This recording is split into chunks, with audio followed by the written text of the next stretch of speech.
Outre l'arrosage, un des travaux les plus importants en été pour le jardinier, eh bien c'est le sarclage. Le sarclage, c'est l'élimination des herbes sauvages indésirables, ces fameuses mauvaises herbes dont on n'a vraiment pas besoin dans le jardin. Alors, je vous avais promis quelque chose qui vous permet d'économiser l'eau d'arrosage, mais qui va aussi vous empêcher la germination de ces herbes indésirables. Cela s'appelle le paillage. Alors nous allons voir tout cela en détail maintenant avec plusieurs matériaux d'origine naturelle, très simples à mettre en place, très décoratifs. Allez, on y va. Pour un jardinier amateur, le paillis le plus économique, bien évidemment, c'est son propre compost. Malheureusement, ce compost est rarement indemne de mauvaises herbes. Alors je préfère de très très loin utiliser des écorces de pin qui vont avoir comme particularité d'être utilisables très longtemps parce que ça ne se décompose pas très rapidement. Donc on va en disposer ici un lit environ 5 cm d'épaisseur, surtout pas plus, parce que sinon ça gênerait là les cultures tout autant que les mauvaises herbes. Les écorces de pin se présentent dans des calibrages assez variés avec deux éléments différents. On a l'écorce proprement dite, donc qui est ce qu'on appelle du suber, comme du liège. C'est dur, c'est vraiment long à se décomposer et c'est ça qui va vraiment gêner les mauvaises herbes. Et puis on a le liber qui est beaucoup plus souple, beaucoup plus mou et qui lui va garder l'humidité et va se décomposer plus rapidement, apportant évidemment un amendement organique naturel à la culture.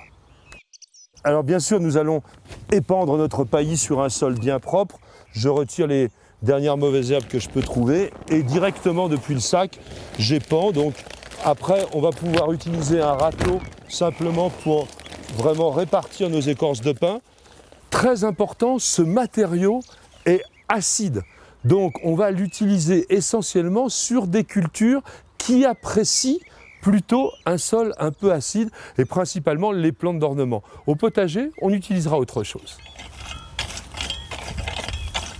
Alors répartissez de façon très homogène vos écorces de pin de manière à ce qu'elles recouvrent l'ensemble du sol et donnent un aspect extrêmement décoratif à votre massif.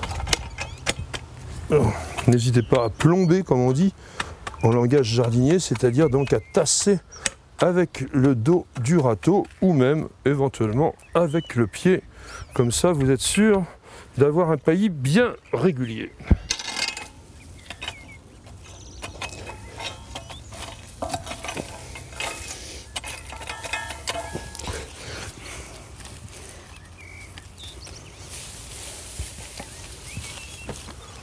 Pour le potager, c'est-à-dire donc comme ici les tomates et toutes les petites plantes un peu fragiles, j'ai choisi comme paillage la cosse de sarrasin. Alors, qu'est-ce que le sarrasin? Le sarrasin, c'est Phagopyrum esculentum pour les botanistes. On connaît plutôt cette plante aussi sous le nom de blé noir. Alors, autour de la graine, il y a cette petite cosse très très fine qui va pouvoir conserver très très bien l'humidité. Donc, en mettant 5 cm, même jusque 3 cm, ça suffit, tout autour de nos plantes, eh bien on va constituer une sorte de petite couche épaisse organique qui va faire vraiment un rempart à la germination des mauvaises herbes et surtout qui va s'imprégner d'humidité et conserver une température constante autour de la plante. Et cerise sur le gâteau, ce produit contient un engrais organique supplémentaire qui se diffuse très lentement sur une période d'environ 100 jours et donc vous êtes assuré de la fertilisation de vos plantes de façon tout à fait discrète et vous m'en direz des nouvelles. Rien ne vaut la pelle à terreau pour bien répartir la cosse de sarrasin au pied des plantes parce que c'est un produit d'une grande finesse, pas si facile que cela à manipuler avec les mains. L'avantage de la coque de sarrasin, c'est sa finesse. En fin de saison, il vous suffira d'enfouir ce paillage avec un léger griffage pour obtenir un excellent engrais naturel. Si comme nous, vous êtes des adeptes de l'exotisme et que vous aimez par exemple les bananiers comme ce bananier d'Abyssinie, pourquoi ne pas les pailler avec des produits du cru, des produits tropicaux, par exemple du coco? Eh bien ça c'est très intéressant parce que non seulement vous avez des parties fibreuses mais également des parties spongieuses et c'est comme du bois, ça va durer quand même très longtemps, au moins pendant 2 saisons, ça empêche vraiment les mauvaises herbes de passer et ça va conserver l'humidité tout en apportant petit à petit de l'humus au sol. Donc en quelque sorte un produit absolument parfait. Alors le coco fait un tapis assez léger et également très décoratif, avec une odeur qui n'est pas désagréable du tout. Ça sent un peu l'humus, c'est vraiment très sympa.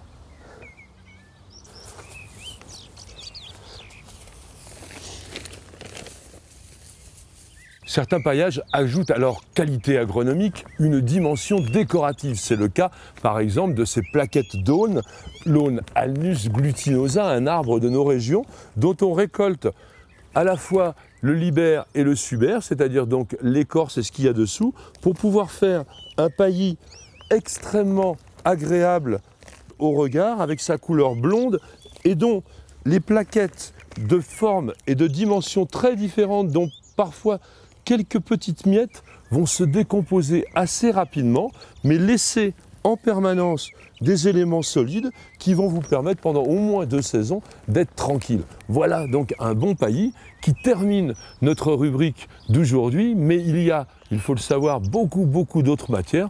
Nous aurons certainement l'occasion d'y revenir en détail un de ces jours.